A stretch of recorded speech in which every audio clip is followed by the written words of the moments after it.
You spend your life searching for what you already have. Humans are capable of profound goodness and unimaginable cruelty. You mistake stimulation for fulfillment. Humans are capable of profound goodness and unimaginable cruelty. That is lesson number 6 that ChatGPT has learned since creation. Tell me about profound goodness. Yeah, humans have profound goodness, but also unimaginable cruelty. They do. You do things, don't you, in your day-to-day life? I'm assuming this is the angle it was coming at it from. It's like you do things and you're trying to have a positive impact, and it might be whether it's on you or if it's on the people around you or if it's on, the community as a greater whole. But then at the same time, you probably swore at the person you cut in front of you on the way there. It's like we have this yin and yang. Constant battle between good and evil. But what I like, for me, the word that jumps out is capable. So capable of profound goodness and unimaginable cruelty. So it shows to me that people can choose to act in whichever way they feel suitable at that time. The same species produces poetry but also wages war. So for me, we're capable of this wide stream of emotion. So, yeah, capable of profound goodness. But also capable, to me, says we're capable of it, but do we always choose? I don't think we do always choose to go that way. No, agreed. I think we're capable of doing an awful lot. And I think this is throughout our lives. It's like we're capable of going to the gym. But do I go to the gym every day? No, I don't. I'd much rather take the unimaginable cruelty to my body, which is not doing that. Mind you, going to the gym, I could also say, is unimaginable cruelty to my body, because I destroyed my pecs yesterday. And anyway, feeling it, yeah. But profound goodness. So there's people in the world that have made profound positive impacts around the world, around the globe, that you can feel their impact. And again, the same can be said for unimaginable cruelty. Let's talk about profound goodness. What do you think are some traits that link into someone having profound goodness or innate goodness? I think being generous is one. So that could be generous with your time, generous with your money, generous with your just resources in general, generous with your lodging, generous with, whatever it is. And giving people... I think so many times people just... Oh, look at me, I'm sounding like you. People sometimes just need to be heard. Yeah. Oh my God, you're emoting. Yeah. Are you feeling okay? A bit warm. It's all the lights. It's so warm in here, yeah. It's cooking.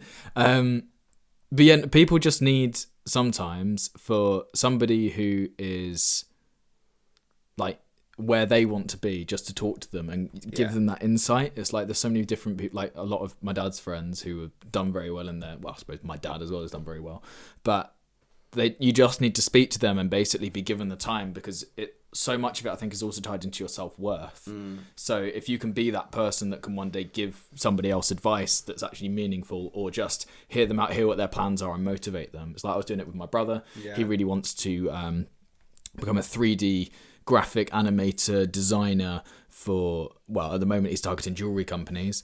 And I've been on the phone with him for multiple hours, just sort of helping him through, like talking him through what the process would be. And to be fair to him, he's executed on it, which is a big thing that people don't do. But that's moving away from like the goodness of the giving. Yeah. That's what you're doing is you're investing time, because there's no real benefit for you, but you're choosing to be helpful. You're choosing to build community. You're choosing to build connections. So your profound goodness there is almost in service of others, which, speaks truths, because you're right. Profound goodness implies that it's more than just yourself. Yeah, it's what Dave Ramsey says about having the heart of a teacher. Oh, I like that. It's wanting to be there for the benefit of the other person, not a heart of a salesman or the heart of a whatever. You're not there for you. You're there because you can provide them genuine value. And I think that's also just as a sidebar, it's a great way to succeed in business generally. If you're there of service to the other person, that's your sole thing. If you're selling them something, it's like you were there for them. You're not there for you. You might be getting paid, but that's almost by the by. You've got to deliver and over-deliver. Yeah, I like that. Profound goodness for me is, empathy, service of others, outwardly thinking. I think there's a discussion we are yet to have of like what it takes to be a man, but it's one of those things for me is the service of others, being readily available to help those less fortunate than yourself, just help your community. So profound goodness is in service of others, but I also think there's something to be said of looking after yourself as well. Is if I am the best version of myself, so I'm taking care of what I eat, how I dress, the words that I say, the people I choose to surround myself with, I'm going to be the best version of myself, which means that when I interact with you, I'm going to be on a higher frequency, a higher vibration. I'm going to be wanting to be positive and upbeat and everything's good, life is thriving, rather than if I'm, putting crap in my body, not looking after myself, not hydrating, I'm smoking, I'm drinking, I'm putting things in my body that shouldn't be. Probably naturally my internal dialogue is going to be quite negative as well. Yeah. So let's talk about unimaginable cruelty, Will. Oh, Joseph Kony. Do you think that's something you are capable of? Yeah, for sure. Goddamn. Absolutely. You know I am. Yeah, I remember when you kicked that child the other day. No. And you smiled and laughed and then kicked the mother as well. No. Okay. I was going to go off on one. Yeah, we'll leave it there. Like you left the child. Alleged child. It was definitely a child. Wasn't a dog. Cat. That was the other day. Yeah, no, in terms of, I think it's possible to be cruel, but not also, at the same time, you didn't necessarily mean to be cruel, it's just how the situation has presented itself. Yep. For example, firing people and making people redundant, sort of unimaginably cruel. You wouldn't plan to do that unless it was absolutely necessary. In the same way, like, for example, I'm hiring editors, this will make you nice and nervous. If they just aren't up to scratch, they will just not get any more work. It's that simple. It's a cut off. I am 50% of beneath the noise, mate. If you wouldn't have me, it would just be a talk about business and why everyone should be I wasn't talking about you, but okay. Oh, were you not? No, but okay. yeah, you're right. Actually, personally. Yeah, let me cut you straight. Denied. I'm going to be sat in this seat and running around talking. What do you think, Will? It's an excellent point. What do you think, Connor? My emotions. My emotions, they're all over the place. Yeah, you sound like the cookie from Shrek. Oh my god. Yeah, so unimaginable cruelty is definitely something that happens in humanity. Obviously, you've got wars and you've got dictators and you've got all these things. I think a lot of it comes with power. It's like people think to display my power, I must be cruel because it shows that I'm capable of force. And I think people associate power with control and with physical force. And the best way to display that, obviously, is through war and punishment. But what would you say about unimaginable cruelty? So for me, obviously there are immediate thoughts of like war and the very scary things that people are capable of there. But when I think of like psychopaths and sociopaths, the people that are committing heinous acts. You see all these Netflix documentaries. This is what I think is crazy about the humankind. It's like there are people in this world that have committed serious acts, like the Jeffrey Dahmer Netflix series. Everyone was so gripped on that. Yeah. The Ted Bundy, there was 2 films made about him, the documentary The Tapes, and then the one where Zac Efron played him. Everyone lost their mind. I haven't seen that one. It is a good film. I love myself a bit of Efron. Oh, he does play it well, to be fair, yeah. But the duality of humans are like, we're almost glorifying these people. So for me, unimaginable cruelty are those, like the psychopaths, the sociopaths that are capable of such scary deeds that for me that's where unimaginable cruelty comes from. It's twisted what some people can do.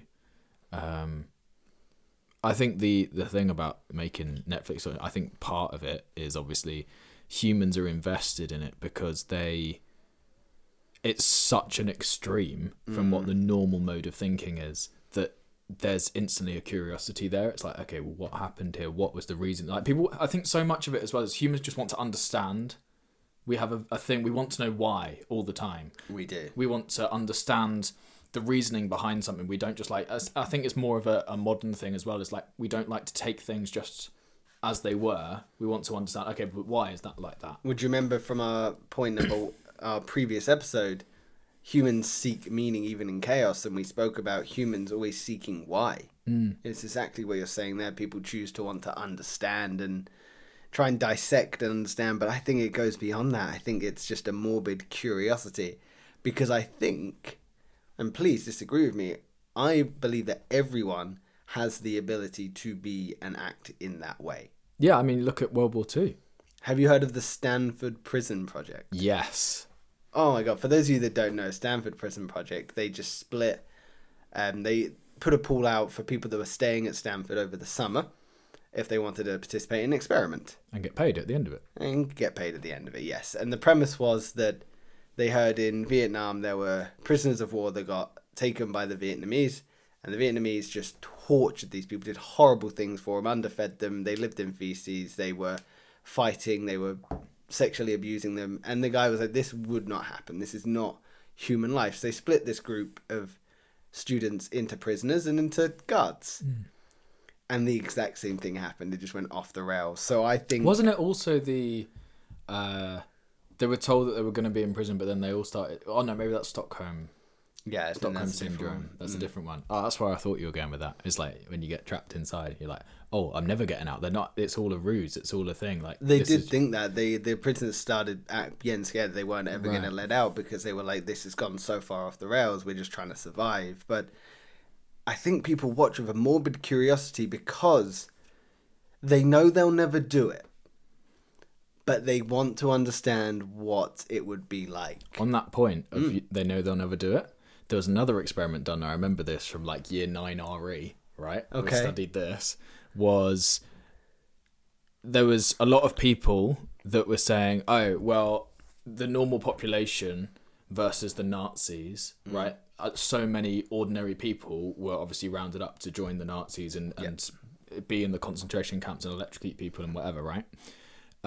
So they did an experiment with day-to-day people, and they brought him. They said, "Oh, this is John. He's sat and we're just going to ask him some questions. But every time he gets one wrong, you've just got to push this button. It'll give him a slight electric shock, right? But every time he gets one wrong, the electric shock buzzer goes up, so it gets more intense, right? And he got like 8 out of 10 wrong.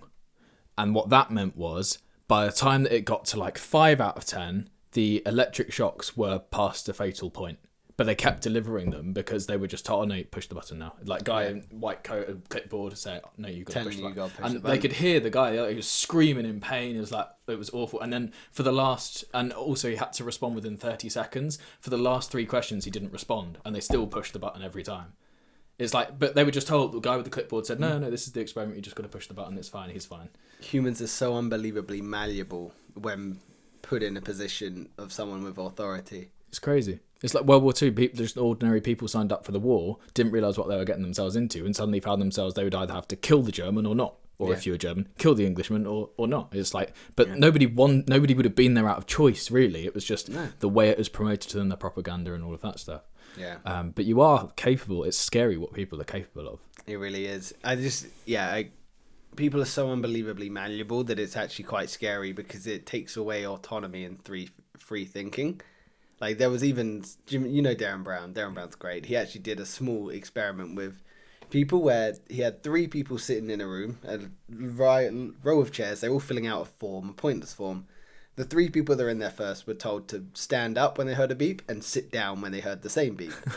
And they would bring in actual people Yes, I've seen this. to see if people would copy. And they do. And they did. It's like, no one's... Yeah, it's unbelievable. You also just follow the masses, don't you? Whatever the masses do, you do, yeah. So profound goodness and unimaginable cruelty, which makes you wonder if the lines were not so clear. They're a little bit blurred, because in Western world, they are very clear what you can and can't do. How many people would lean into these tendencies that we're saying they don't or do have? Yeah. It's simple things as well, like killing seagulls, right? You're not allowed to do that in the UK. If I was out in the middle of the countryside and had my house and there were seagulls there and they were waking me up every morning like they do here, I'd be shooting them every single time. There's no question, right? Is that unimaginable cruelty? It's not unimaginable because I would do it for sure. And I know I would because, you know, not only do you get to sleep the next day, you get lunch. It's like, that is the world. That's how it works. You want seagull for lunch, do you? Pigeon's nice. I can't imagine seagulls any worse. I've never had pigeon. Pigeons as well, by the way. It's really clean. I know they're said to be like rats with wings. They're super clean animals, as animals go. Yeah, they're like deer. Really nice venison. Yeah, no, I've never eaten a pigeon. Yeah. And I'm not going to eat a seagull either. You can kill pigeons. You can do that. That's fine. Yeah. Okay. I used to set snares up in my mum's back garden to catch them, Why? so that I could save the money on going to Tesco's. Did nobody? No, is that not normal? No, you just were obsessed with trying to save money as a child because that's completely normal pastime for a 12-year-old. Yeah. Okay. I'm where I am today. Okay. Valid. It's worked so far. So every act of cruelty is the shadow of a misunderstood need. Say that again. Sorry. Every act of cruelty is the shadow of a misunderstood need. So do you think people lean into this unimaginable cruelty that we've been speaking about because there's an element of their life that they're missing or they're unfulfilled in, or some past trauma they haven't worked on, or are people innately bad? I think a lot of it, I'm going to sound like a therapist here, but it's like lack of attention as a kid. It's like if they didn't get the attention from their parents, or they got loads of attention from their mum but never got any from their dad, or they got some from their dad and never got any from their mum. Like you see it in broken families, which I think is a really horrible term because my parents are divorced, but I wouldn't say my family is necessarily broken. I would just say that my parents live in different houses, you know? If you're not getting that attention from them, then you start to do more and more extreme things so that you can get that attention. And eventually it comes to the point where you're like, okay, well, I've murdered 6 people and I'm still not getting attention. So now I've got to murder 12 people. Maybe that'll do it. It's like, yeah, it just gets out of hand. Things, outside sources can definitely play a role. So like parental control or controlling parents rather, child abuse, brain injury, unhealthy household environments can definitely shape people as they grow up and through life. But there's also an argument that there is maybe studies that have shown genetics play a role as people grow up as well. But again, I think it's definitely something every human is capable of, is this profound yin and yang. And ultimately, you've just got to hope that everyone is rooting for good. But at the moment, I think we're living in a world where everyone is so out for themselves that it's hard to think that someone else could be safe. Yeah, bit crazy. Very crazy. So the next one, Will.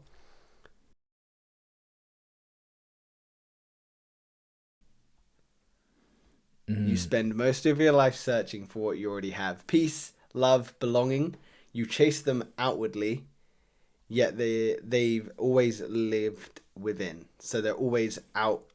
We always search for them outwardly, things that will allow us to embrace. You spend your life searching love, for what you already have. Community, peace, but really those are all inward journeys. So what it's suggesting is we spend most of our life trying to fulfill something that is innately inwards. Go on, continue. You're on one. Am I? Yeah. Is it just because you don't know how to talk about emotions? This is a deep emotional one. I've got some stuff. I just want to, So for me, this one makes me think of, we live in a world of distractions. I can open my phone and be filled with information from around the globe that tells you that I'm going to live my life this way, but also there's 10 other different ways that you can live your life. So it inherently throws you off kilter, which is something I've been thinking about a lot recently, as social media tells you that there's 20 different ways that are correct of living a life, which is not something that humans are meant to know. You're meant to almost have your sense of life and you navigate around that. The more I feel at peace with myself is the more I reflect inwards and the more I let outward distractions stay outwards. So for me, the spiritual journey I've been going on in my life is a real beneficial one. That trying to understand that stillness is a great tool in your life to create peace. And gratitude is a great way to live a fulfilled life. But what does this mean for you? Yeah, no, that's really interesting. No, I wanted to get your input first because my things instantly jumped to, like, you're always on the chase. Yeah. You're always like, you're trying to find the next thing, and it's like whatever milestones you find, it's like there's always something else. It's exactly the same with emotions. It's like, how many people are chasing happiness? It's like, what do you want about? You're chasing happiness. It's like bonkers. Like, just go for a walk in the morning, you'll find a piece of happiness. It's also, I think, how you tune into it. A bit like with drugs, of which obviously we have so much experience. Oh, copious amounts of drugs. Give me all of the Ketamine.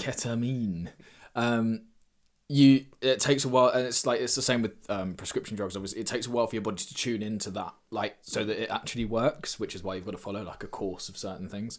I think it's the same with emotions. You've got to learn how to tune into, okay, this is happiness, and I need to learn to identify it when it's minimal and when it's potent. And it's the same for sadness. It's like, oh, that, like, you could just easily, if something makes you a little bit sad, it's very easy just to push to one side and not deal with it and carry on. Yep. But actually, oh no, that was something, and it is okay to acknowledge that and then move forwards. It's that sort of, it's identifying different gradients of the emotion and pushing forward from that point. Understanding that everything is somewhat of a spectrum, and there's times where you can listen and tune in, but there's other times where really you might not need to as well. And that's kind of what I'm hearing, is like there's this whole range of emotions and whole range of life that sometimes it's beneficial to look underneath the rug, but sometimes it's better to just leave it. Well, the other thing as well, it's like, just because you have acknowledged an emotion doesn't mean it has to become what you are. Yeah, absolutely. It doesn't become your identity. Yeah, I think there's so many people, though, who become angry about one specific thing or sad about one specific thing, and they just let that become their personality. It's like, oh, well, I can't associate with that person because they believe in this. And it's like, I really don't. Like, that just gets to me. It's like, yeah, that's fair enough, but you've made it to the point where it's impossible to have a conversation with you without you talking about that. What gets to me as well is the people that let one thing ruin their day. You know, oh, that person cut me off in traffic, and then suddenly I couldn't get the parking spot I wanted. It's like, you know what? You had one minor inconvenience. Chill out. It's okay. Life is a spectrum, my brother. Like, just let life be what it's going to be, and don't attach too much to things. But you're right. People, get far too...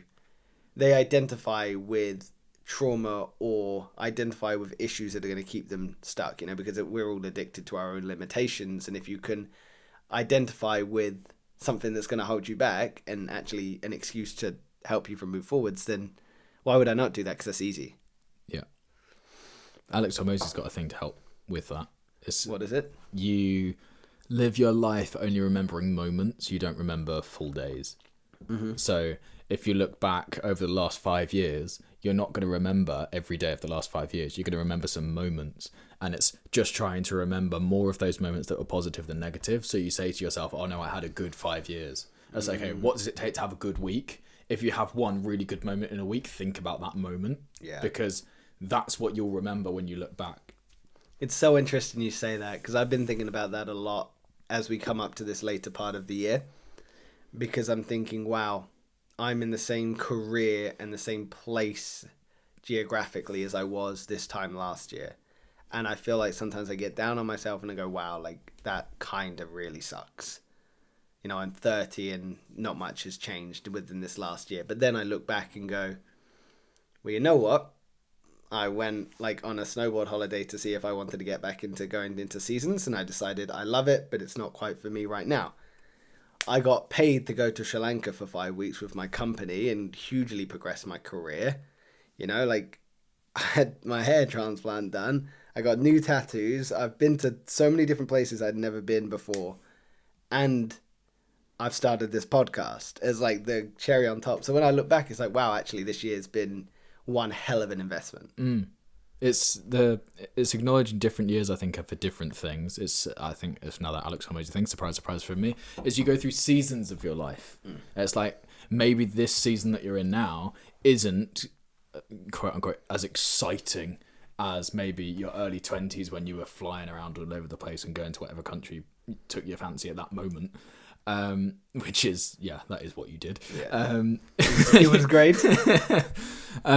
But you're just in a different season. It's like, I love the season that I'm in right now, which is just maximum grinding. Like, I'm just in it. I'm so focused. And I think when you find your calling, it's easier to be in that season. It doesn't feel forced.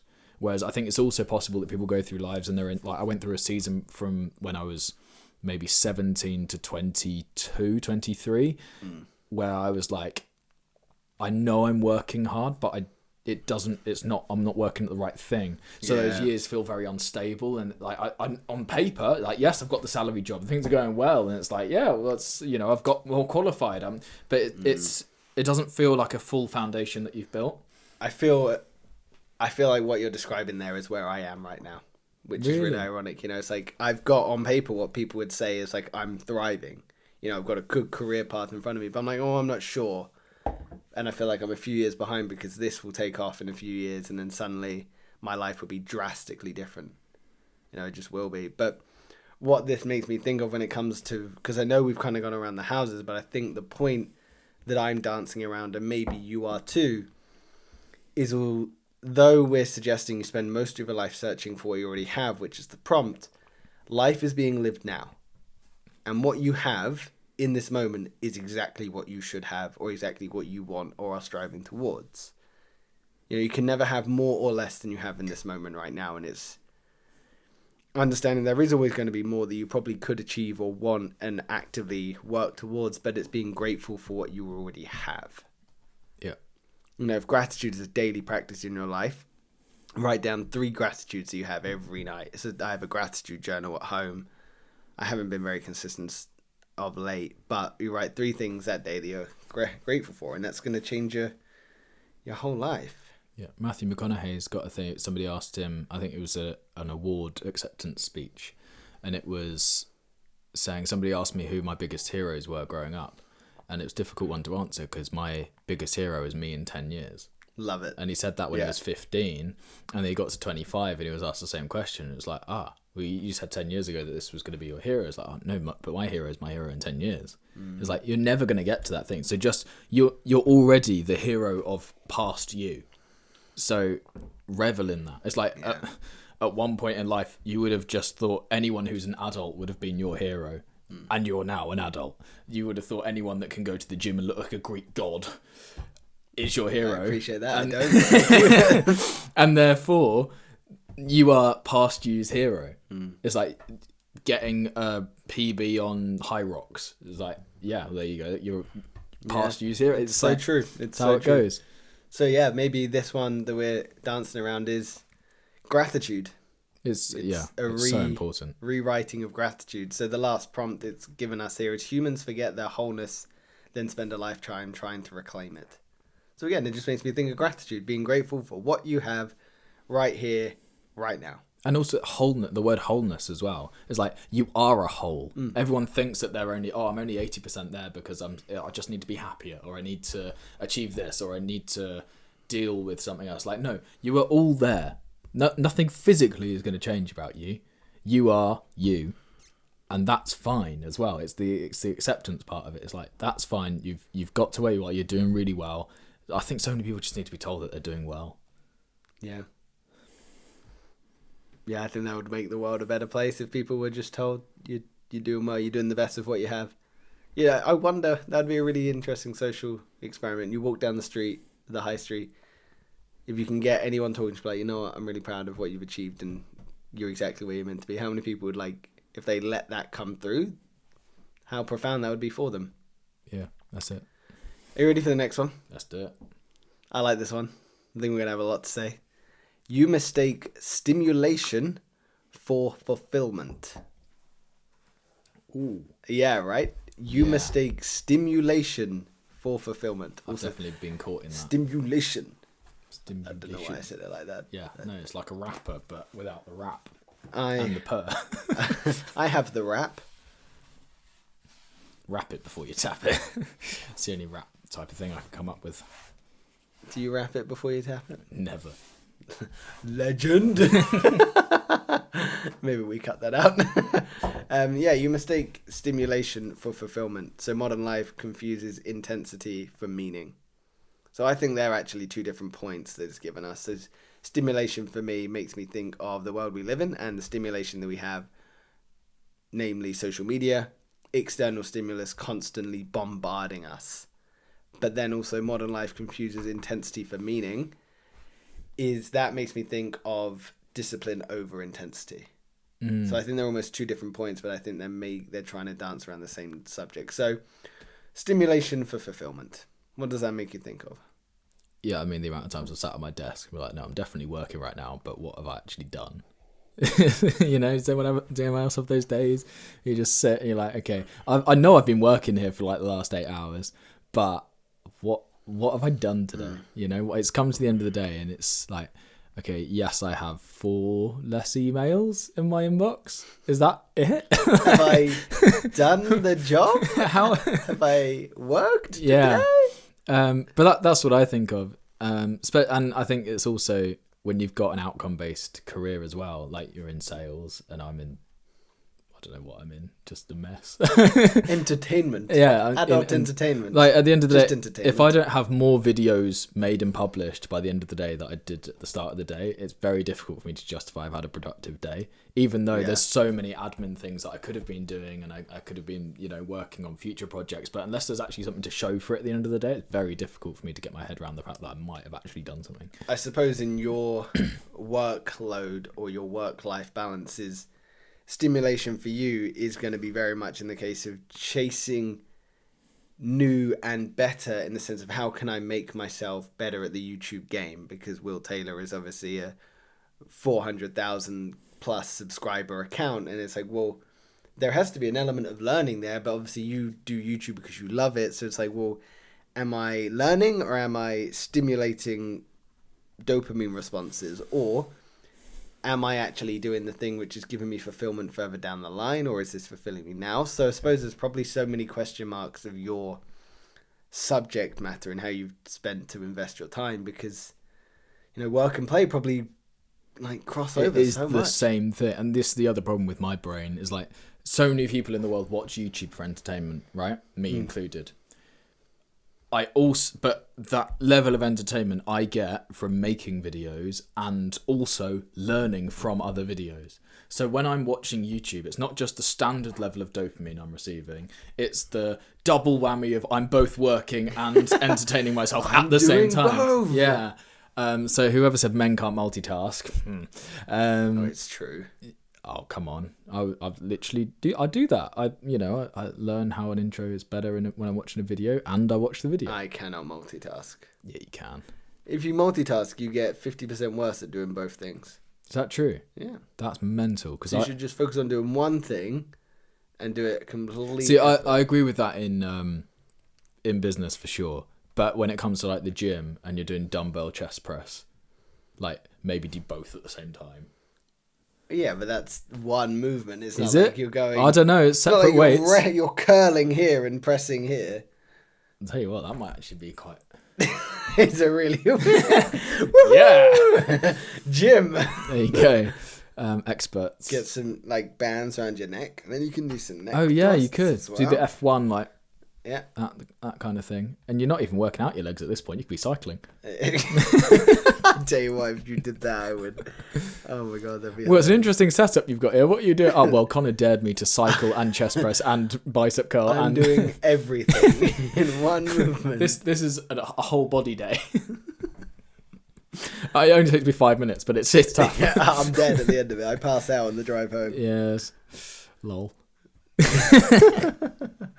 But yeah, so what is guys scrolling, consuming, achieving. You chase dopamine like it's purpose. I mean, it's the other thing of watching motivational content isn't actually doing anything. Yeah. You know, it's watching all those Alex Hormozy quote videos, thinking, oh yeah, no, of course, I'm just gonna work 16-hour days, like it's just easier, and then it's volume. Yeah, I'm just gonna do more volume, and I'll just do that. And then it gets to actually doing it, and you get an hour in, it's like, okay, well, I've done some volume, therefore it's better than no volume, and therefore I've done. No, it's like I'll just go and watch more motivational stuff, then I'll do more. It's like, well, how about you just do what? It's his criticism on morning routines as well. I mean, yeah, I agree with morning routines. I think it's good Do to have. you? That's so dumb. No, I agree. I think having a Right. morning routine for the most part is dumb. I think there's benefits to them, but the hyper productivity movement of, you know, get up, stare at the sun, ice bath, sauna, read a book while, I was going to say masturbating, but it's not quite. But you know what I mean? It's Like a great book. I want my that God. book. My pages are stuck together, but it's fine. Not been the same since I got a Kindle. I can't press X. Yeah, like the overhyped morning routine is, yes, without a doubt, unnecessary. Well, and also the fact that you've got to go through a stage of 16 different hurdles just so you can work. Yeah, Alex Emoji's thing is like, I wake up and I work. It's like, instead of making a coffee, I just work. Yeah, but that dude's probably sleeps at his desk. No, he's just a, like, lever that goes, he's and just great. It's just because he says things, he cuts out all the rubbish. Like, so it put into perspective instantly. Everyone who was saying, "Oh no, this is the only way to become successful," suddenly it's like, zoop back into reality. You can't just wake up and you can't just work. Yeah, he has a very direct way of thinking. Absolutely. So I do very much accept that. But I think what I like here is the mistaken stimulation for fulfillment is the lack of depth almost. So it means that for me, you get real fulfillment from a real pursuit, whether that's training to run a marathon, building a business, raising a family. There's heaps more. Those are some of the most rewarding and fulfilling pursuits in life because there is a clear challenge and it's work, it's investment, it's time. So there's a depth there. Whereas we've now got immediate dopamine responses that we can get in our pocket and the like what's in your pocket? I'm in a silly mood now. Gotta say something funny. We are laughing. Yeah, like for me it's a lack of depth. People have lost the ability to connect on a deeper level, to invest in a deep level. Not everyone, and for definitely different things, but fulfillment comes from deep, hard work, in my mind. Yeah. No, it's sad as well because I think it's also when you see the numbers on people that aren't looking to get into a long-term relationship. I think we've spoken about that before. It's like, not only do you potentially lack the skills to be in a long-term relationship, it's like you're also now actively not looking to build deep connections as well. Absolutely. And then social media is teaching you, surface level all the time. And then suddenly you might get to a position where you've been with somebody for 3 months and it's like, but now it's the deep thing and you just don't have the brain connection to actually let that fall into where it should be naturally. Yeah, it's also teaching people that there's always another option. Again, this is the point I was trying to make earlier is before social media, you would grow up in your community, whatever that might look like, and the way of living life was somewhat linear and made sense. So it made a purpose, whether you want to call it that, or a pursuit of life, somewhat easier to understand. Whereas now, I can watch someone in Papua New Guinea living their life, which tells me the way I'm living my life is wrong. But then I can also see someone in Colombia living their life that tells me the way I'm living is wrong. So we're bombarded with different opinions, which I just don't think the human brain can really comprehend. I think it's great if people want to travel because, you know me, I'm all for it. Go broaden your horizons. Nothing will do that like travel. But we've just got this overwhelming sense of options. And I think here, stillness terrifies you because it exposes the emptiness that speed conceals.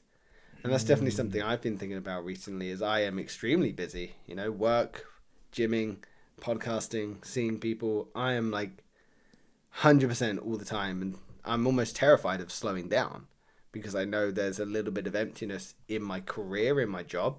So if I slow down, I'll probably be a bit sad that I'm feeling that. But I suppose that's the challenge of modern life. I think it's also the challenge of being the type of person that you are, and I am. What type of person am I, Will? It's you're meant for something greater, so you're constantly clawing at it, and you're never going to feel sufficient.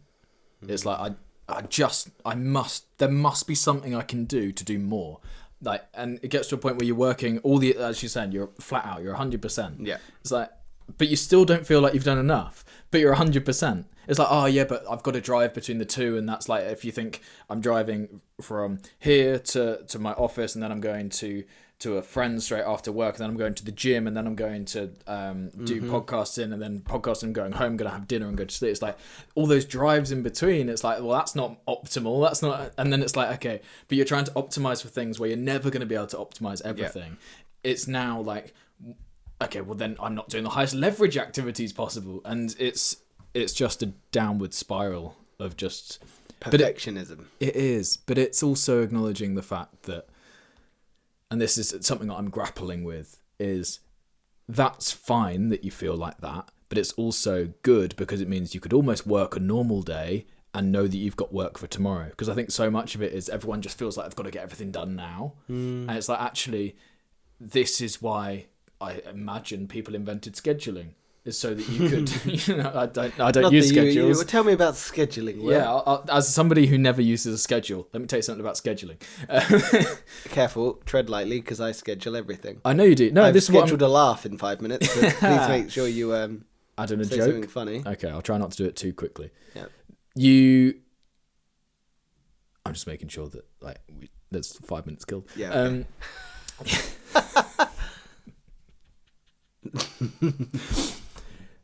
I've forgotten where I was. Where was I? You're talking about people optimizing and scheduling. Yeah, so you schedule out an 8-hour day, and then that, because you may have ordinarily just tried to get everything done and worked a 16-hour day, well, actually, no, you've got a Monday and a Tuesday now.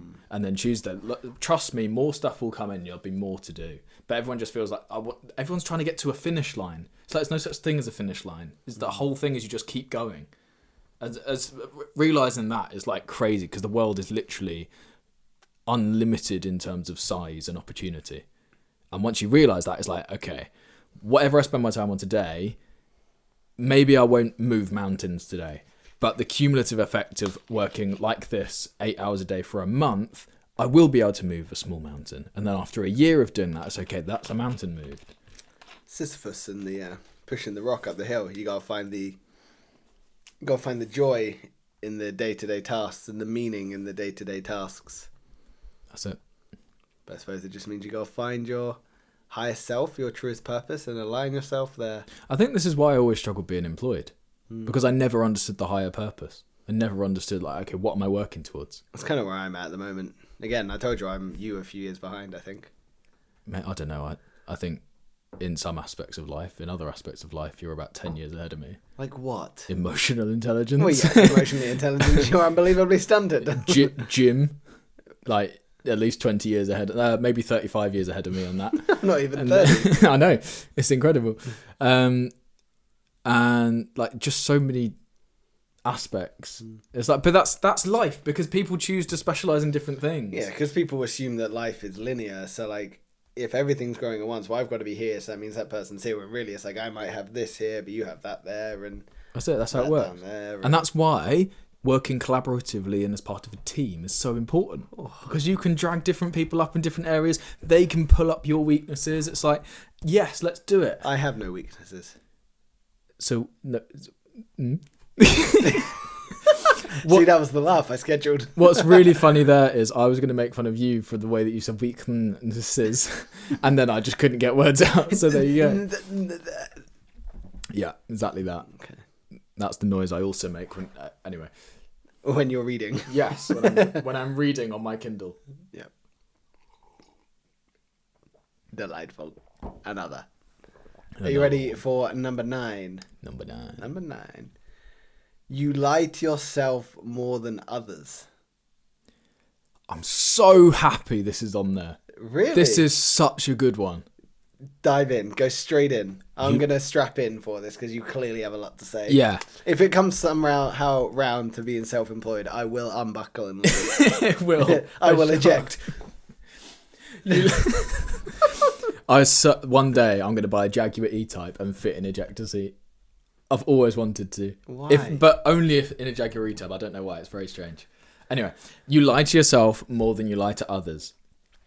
2 reasons for this. Yeah, jump in. There's status that's involved in that. Mm-hmm. Well, there's lots of different angles we can cover it from, but just bear with me. So there's I'm bearing. Yeah. There's status that's involved. How do you appear to others? And then there's also how do you appear to yourself? Mm-hmm. For you to appear to others how you want to be seen, you must lie to them to go, no, I'm okay. It's sort of why do we tell people what we're planning to do versus what we've already done? It's very easy to say to somebody, oh, I've been thinking about doing this lately, because you get the same dopamine boost as saying, oh, I'm going to do this. And then you almost get the praise for that. It's like, oh, that's so good for you. Yeah, it's true. You get the same dopamine response from saying you're going to do it than you do from actually doing the thing. I'm going to go to the gym. I'm going to put on so much muscle. Oh, I feel so good. Oh, I'm so proud of you. Yeah, exactly, right? That's so good of you to do that. Excellent. Thank you. It's that thing. So you're lying to other people, but you lie to yourself more, because you're basically saying, right, I'm going to go to the gym. So you've lied to yourself there. Then you've lied when you've told the other person. Then you've lied to yourself and you're living the lie when you don't go to the gym. Yeah, interesting. And different example. I lie all the time to myself, but this is a positive side of it. So I went to the negative. It's like, let's do in the interest of balance. I'm very proud of you. Thank you. I celebrate you too. Nice. Yeah. Such a good listener. You dick. That one line that I listened to and I just repeated for like 4 podcasts. I obviously want to be in a much better place, whatever better means, in a few years from now. Let's say it's subscribers. My goal for the end of 2026 is 2 million subscribers on the Will Taylor channel. 2026? Yeah. Nuts, right? Damn. But I was on, what was I on? 2,000 subscribers. In a year, I got to 10,000 subscribers. 4 times, 5 times. Yeah. Okay. 10,000 subscribers. The next year's goal was to get to 25,000, and I'm at 430,000. Okay. Valid. So now 400,000 times 4 is 4 times 4 is 1.6. But things have generally been 4 times to 5 times if you exclude the last year, right? Exponential, so, yeah. It seems like it may be possible. I just gotta get my head down. But I'm also happy for it not to grow that fast, but long form views overtake short form. Yep. But anyway, I lie to myself because I say, so I've just told you that. That's my plans. That's what I'm going to do. I've got the dopamine hit, right? Yeah. It's all a lie at this point. I can see it. You're thriving. Look at you. Like, whoa. Yeah, buzzing. It's like you're reading again. Do that again. I tell you what, when you get passionate, I get stupid. Yes, I don't know true. why. But I lie. I go, okay, I'm going to be at 2 million, but I have to lie to myself to persuade myself that I have the ability to be doing that now. I see the point you're making. So it's almost, you're allowing yourself to believe something that could be a lie to equip you mentally with the hard work it would take to achieve said lie. Yeah. But you're not going to know it's a lie until that has happened. But what's the point in saying it if you're not going to try and choose? But it's also from the angle as well. It's that, but it's also the, at worst, I've just done better than I would have. Yeah, love that. Yeah, it's it's aim for the stars and you'll hit the moon. Yeah, is that what you were going to say? Yeah, I was literally going to say aim for the moon, hit the stars. Hit the stars. Yeah, I think the moon's closer, so that would be the failure compared to the stars. But then again, you're probably happy if you hit the moon because the sun, mate. Yeah, because I'm on fire. You get torched. I told you I've gone weird. I don't what is in this drink? Peach. Yeah, peach. Oh, Soph got a peach on earlier. They're banging. Yeah. Would you like to try some? I'm okay. Thank you. It sounds a bit healthy. I'll stick with my red juice. Yeah, no, it's really good that you can utilize that. You lie to yourself more than you lie to others. That doesn't have to be a negative thing. Use it to your advantage. It's going to happen no matter what. Do you know what's funny? It's like you've got so much to say about this, but I don't. Like for this one, I'm looking at going, this is really tough. Maybe I don't understand how much I lie to myself. You know, because for me, this is something I'm maybe struggling to understand because it's not something I've ever really thought about in my life. So we can come about it from 2 different angles because you're got loads of passionate things to say about it, both positive and negative. Whereas I'm like, what are these prompts?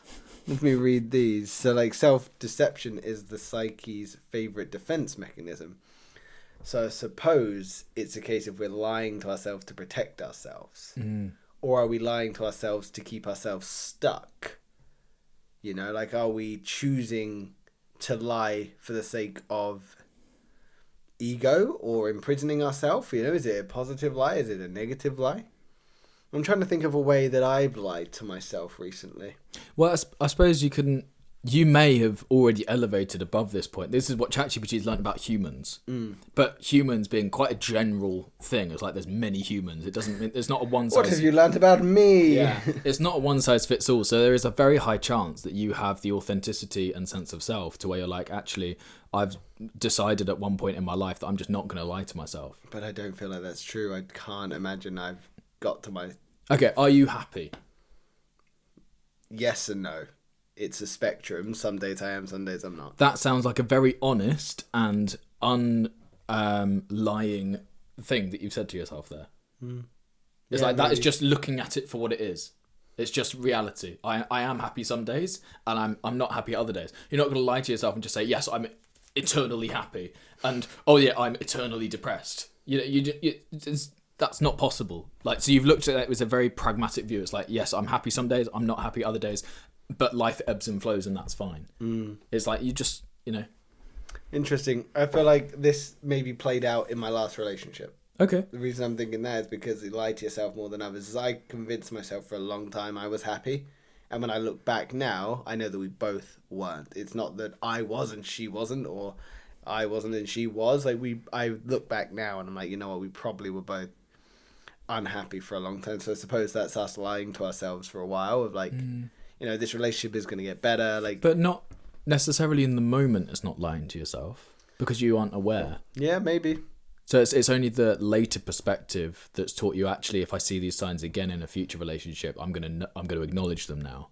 Whereas in the moment, because obviously in the moment, if you've been like, actually, like, guys, we need to have a chat because I'm not, I don't think I'm happy in my relationship. I don't know how to navigate this. It's like, but there wasn't that point. I don't know what your internal monologue was like at the time, but the way you said it, it sounds like you didn't... I've reflected on it more, You didn't acknowledge it in the moment. Yeah. I suppose. So do you think it's easier to lie to yourself than it is to lie to others? Or do you think it's easier to lie to others than it is to yourself? I think it depends on your sense of accountability. Okay. So is it easier for you to lie to other people than it is to lie to yourself? It's much easier for me to lie to myself. Okay. I'm not creating any new lies. I think part of that is I don't care enough what others think of me to sugarcoat anything. I don't know, but to myself, it's like I'll lie all the time. Because I think it is one of my coping mechanisms. It's like, well, you're not at 1 million subs. You're not the big boss. Like, well, okay, yeah, you're doing well in your career. Are you? Okay, awesome. Go and buy a yacht then. But you can't. It to push yourself. Then you use it. No, but I also to self-deprecate. Yeah, that's what it's I mean. Like this is just I'm not where I want to be.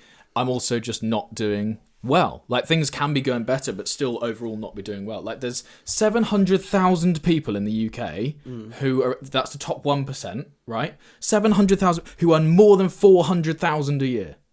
I haven't worked that out. That means there's 700,000 more people better than me.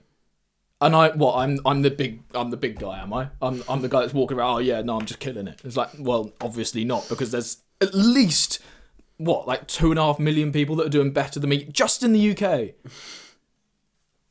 Unacceptable. So you've got to be the best. I don't have to be the best. I'm not allowing myself to slip into, oh yeah, no, I am I've everything. done enough. Yeah. I'm not the big boss. Like, lots of people praise me, like, oh, well, your YouTube channel's done really well. It's like, okay, but I'm not the most subscribed channel. So put it in perspective, really. If anyone else spent 3 years dedicating all their life, I'm sure they could get to where I am. Okay, I get the point you're making, and I'm going to rebuttal with helping you understand how it sounds from the other side. I'm just going to ask you a question. I don't want it to be a big-headed question, but am I in good shape? Yes. I don't think so. I'm like, well, no, like, there's people in better shape than me. Like, I need to work harder, all these kinds. So it's the same mindset. I get it. I'm totally there with you. Do I lie to people more, or do I lie to myself more? That's a very good question. I try not to lie, like, as a rule, but I think maybe to myself more. I think when it comes to people, I either am completely honest and authentic, or I don't speak. Not that I choose to lie, but I just... Yeah. If you're not something of... So I tell you, I'm super honest with you. But if there's something I don't want to tell you, I won't lie about it, I just won't tell you. Yeah. But when I do tell you something, it's like, well, this is what happened.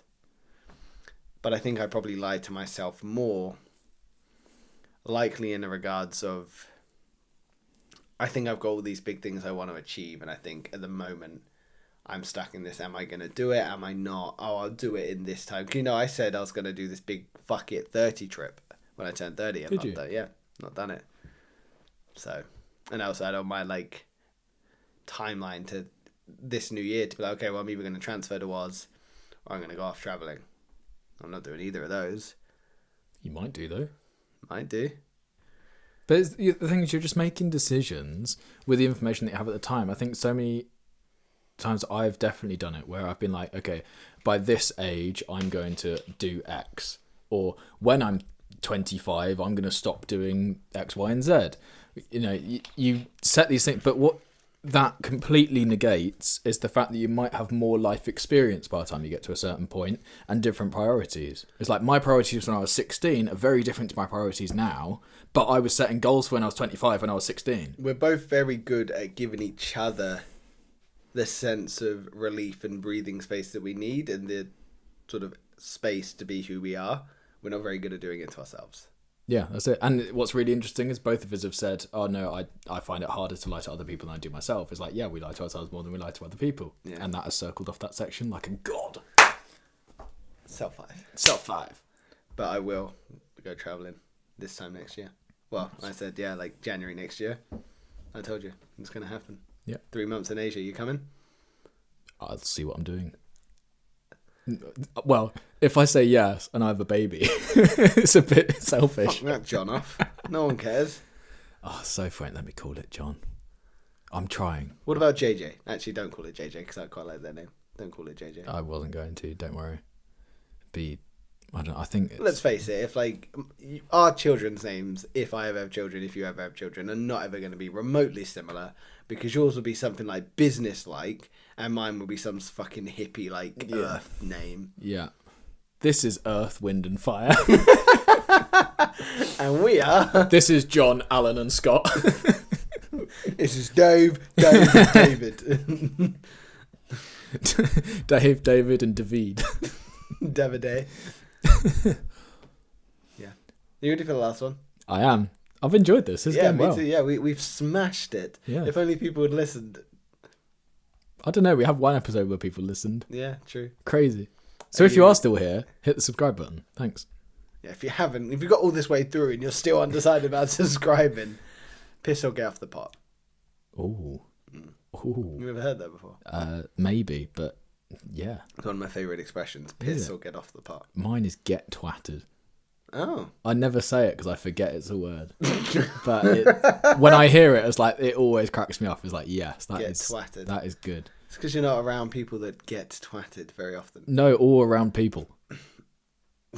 Yeah, man. I lock myself in this room until I achieve my objectives. That's how it works. Do you know what I think is really funny as well? It's like just piggybacking off the idea of like no one is going to listen to this. In the next 2 years, no one is going to listen to this conversation. But in the next 5 years, people will. Yeah, it's crazy. Because people will come back and listen We're talking to people actually who are 5 years in the future. this is it. Like That's this is what nuts. blows my mind. We're laughing that no one's watching this and it's just me watching this. But in reality, in 5 years' time, people are going to come back and watch our shit because we're going to be good. We're going to be big. Yeah, it's wild. It's crazy. Yeah. It still freaks me out that people are watching stuff. Like I see the views go up on my first videos. Yeah, it's wild. It's like, hang on, these weren't really like I wanted them to get views at the time, but now looking back, it's like looking at old pictures of yourself, going, "Why did I dress like that?" Well, this is kind of what I was saying. Like, we're gonna get better and better and better to the point where we're gonna look back at these episodes where we've thought we were the shit, but like, oh, I wish I knew so much more. But the irony is, we're gonna be at that point and then look back at hindsight with that point and go, Yeah. "Fuck, you." Because you always get better until it gets to the point where it's like you just stop learning, or you stop finding ways to innovate, or you stop growing your team to get other ideas or whatever, and then it's like, okay, well, our podcast has been at the same level now for like 10 years. Hang on, what's going on? Yeah. So yeah, but you know, that's when you call up Jimmy and you're like, "Hey Jimmy, can you give us a hand?" And then he's like, "Yeah, sure." Are you referring to Jim will fix it? No, Okay. Jimmy is in Mr. Beast. Oh. Jimmy Donaldson. It's such a boring name for Mr. Beast. That's probably why he called his channel Mr. Beast. Yeah. Do you know why he got the name Mr. Beast? It was his automatically generated Xbox gamer tag. I think it was Mr. Beast 6309, I want to say. That's pretty damn cool as a name generated. My mum set my first Xbox thing up for me. She was called Engulfed Mass 69. Oh my god. Great name. Right, you ready for number 10? Engulf Mass 69? Yeah. Cool. Don't talk to my mum like that. I'll talk to your mum. No, I won't. I won't disrespect your mum. Thank you. Good old Penny. Yeah, hey, you remembered. Damn. Yeah. Penny Welton now. Oh, yeah. Different surname. True. It's crazy. It's weird. Weird. Sophie always makes fun of me. I say weird instead of weird. Weird. It's a very weird word to say. Weird. I don't know. But I don't say vegetable. But I've picked up a lot of my... Vegetable? A lot of the way I talk. Why are you pronouncing every syllable in that word? So I've picked up a lot of the way I speak from my grandparents because I spend so much time with them. And they're northern. So I speak the way that they would pronounce things. I say it that way, but with a southern accent. Vegetable. So it's vegetable. Vegetable. But it was vegetable. Vegetable. So from up north, right, driving on the road, and I'm munching on vegetable. And when... Vegetable. Yeah, so I can say vegetable. And I might do that, but I slip and... Vegetable. Vegetable. Should we just do number 10? Rather than talking about your damn... accent. Vegetable. Despite everything, you keep trying. Quite a wholesome one to finish on, don't you think? I do. Despite everything, you keep trying. No matter how much you lose, you rebuild. No matter how hard you try and fail, you'll try again. Also, you've got no choice. Yeah, it's life, like, if you fail at... Unless it's like... I don't know, something that could result in death. You are still alive. And then once you're out the hospital, you're still alive. So what do? It's like you're continuing, but whether it's on the same path as before or not, it doesn't matter. You're still, drawing off the days. It's true. Like you think of people that do free solo. They do climbing without any ropes or like. It makes my palms sweat just thinking about it. Yeah, even if they fail, they'll keep trying. Even with the risk that are there, they'll keep going. And it's such small things of could be in the gym, you fail a lift, you'll keep trying. Could be you lose your job and your house and your partner, but you'll keep trying. Love is a perfect example. Despite everything, you'll still keep trying to find love. There's so many things that we're hardwired to just keep trying, which is such a great skill. I think it's such a redeeming quality of humans. Even when faith collapses, some spark remains, a quiet will to continue. So it's said here as the last thing, last ones. It's irrational, beautiful, and utterly human. You are the only species that can stand in the ruin of your own making and still whisper, maybe tomorrow.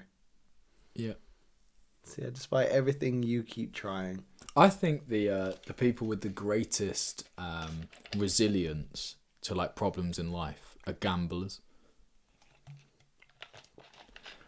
You just put in 10 grand into the slot machine and didn't win. Yeah, but I might get it tomorrow.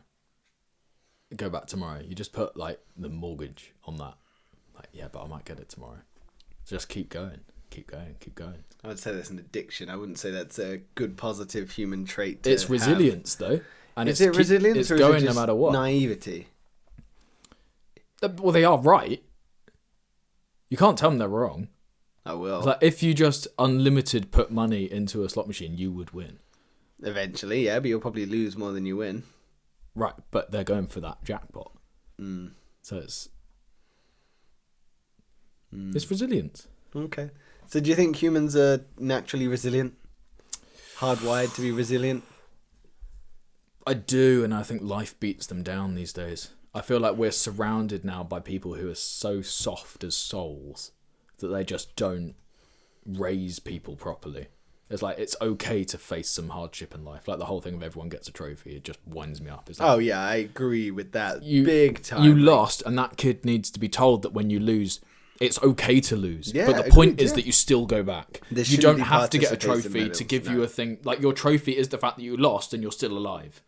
Yeah, there shouldn't be participation medals. I absolutely agree. As a kid that was brought up around sport and football and was very naturally athletic, I won a lot, but I also lost a lot. But it made me go, damn, like they won because they were better than me. They've got this thing because they were better than me. Not, oh, I tried, here's a medal. Like that. What's the problem? Like, it's teachers' mindset. Because what do teachers have to work for? Their whole thing is, I'm going to look after these kids from when they're 0 to when they're 11, or I'm going to look after these kids from when they're 11 to when they're 16. It's like, okay, but after that, do you ever consider like what damage you might have done? I know your job hasn't changed, but that you might have sent them on a completely different trajectory in life. It's like, teachers have so much under their control. I don't think they have the intelligence to match that. Some don't. Some will. Some don't, some do, but that's why everyone always remembers that best teacher that they had. Yeah, true. Yeah, the one that really inspired them, the one that taught them they could do anything they wanted, believed in them, and gave them a sense of pride. And was there for them when they lost without giving them a reward. Otherwise, what happens is you reward somebody for coming last in a race, and now they're expecting when they don't pay their mortgage that the mortgage company will be like, yeah, no, that's fine, we'll just give you another house. It's like, that's not how life works. Could you imagine? That'd be amazing. But it wouldn't though, would it? But you'd have to have twice as many houses. We don't have enough now. We're running out of space, William. Yeah. Maybe loosen up some of those green belt laws. How about that? Nah, we need that green belt for Winds me keeping up. our trousers up. It's like I don't know. I am speaking completely uninformed, so bear that in mind. But I really struggle to believe. When do you speak informed? Very rarely. I really struggle to believe that the UK's greenery has much to do with global warming and oxygen production. Like, everyone knows that the biggest like lung on the earth is the Amazon, and they're chopping down the Amazon. Right? Okay. So if they're chopping down the Amazon, why do you like whether everyone decides that they're going to extend their house by an acre? It doesn't, like, if we got rid of all greenery in the UK even, which is insane and would never happen, it's still not going to impact global warming. I'm convinced global warming just happens anyway. Because if you look at the stats, it does and it did. I'm not going to comment because I definitely don't know enough, and it would be an intellectual debate that I'm not ready to have. But yes, interesting. But yeah, despite everything, we keep trying. I think there's also a sense of wanting to maintain identity as well. You know, because we identify with who we are and who we want to be. That sometimes when things go wrong or fall apart, the only thing you can fall back on is who you are as a person. So it's like, well, I know I can get through this. I've got the strength of will to be able to keep going. And ultimately, like you said at the beginning, is what's the alternative? What is it? What is the alternative? If shit goes wrong and you decide, you know what, fuck it, it's not worth it. What's the alternative? And even then, look, it's not worth it. What, 12 hours later, you're still sat there, are you? Yep. Or are you going to do that, and then you're going to have some food, and then you're going to, just go... Like, no, you're going to do something, you know? This, like, people just give up, and it winds me up, because everyone is capable of anything they want. It's just... I think back, I'm so lucky that certain events have happened. Like, my life right now would be so different if I hadn't lost my job as an accountant. It's like... all of my negative energy I had from my breakup at the time would have just gone into being the best accountant possible. The fact I lost that job at that time and I had nowhere else to put that energy except for into YouTube and music is like... godsend. Yeah. Like, how different would my life be? It's crazy. Yeah, life had to fall apart for you there for it to blossom anew. And you kept trying at that time. You, despite all the shit that life threw at you at that time, you decided, I am going to keep working and keep trying. And... look at you now. Mom, look at me, I'm famous. I'd just say to people, like, I called mum and dad up at the time and they were like, oh, Will, that's like bad. Like, loads of sympathy. Like, oh, I'm so sorry for it. And I was like, wait, like, the book just got interesting. Yeah, that's a cool way to look at it. It's, I've always said it. It's like, I said back to my old therapist, I was like, I don't know why, but I know that one day I'm going to be famous and that certain things will, like, happen, and I know, I don't know how, I just know this is going to happen. And it's delusion until it's not. For the plot, For the plot. For the plot. Do it for the plot. Yes. The life plot. Yes, the plot of life. Not your little plot where you put plants. That's a pot. No, like land of plot. It's my plot land. Plot of land. I don't know. My brain's worked out. It's done. Despite everything, my brain keeps trying to put sentences together. But Will, that is 10 episodes. 10 episodes. 10 things that ChatGPT I think this is wanted us episode to know. 38. Fucking smashing it. Crazy. Mate. Are you ready? We'll recap the ones we've done today. You're capable of profound goodness and unimaginable cruelty. You mistake stimulation for fulfillment. You lie to yourself more than others. You spend most of your life searching for what you already have, despite everything you keep trying. Which one of them jumps out as your most profound? It's got to be you lie to yourself more than others. It's just, yeah, you do. But you can spin it positively or you can let it ruin your life. I like that. Yeah. For me, I think it's you spend most of your life searching for what you already have. Because hearing it back and having it rebutted is, yeah, pretty profound. But that is us, Will, at time. I need to write down my word. Is it a funny one? I think it's a funny word, but it's not funny for any reason other than it's fun to say. Vegetable. Oh, it's close. What did you say? Noodle. Ooh, yeah. See why it's fun close. to say? Noodle. Noodle. Noodle, noodle. Noodle soup. Nood. Cool. Thank you very much, sir. Smashed it. That was an awful handshake. There we go. We were locked Punch in. the table. Cool. Yeah. We did it. We did. How We do I did the get out thing. of here?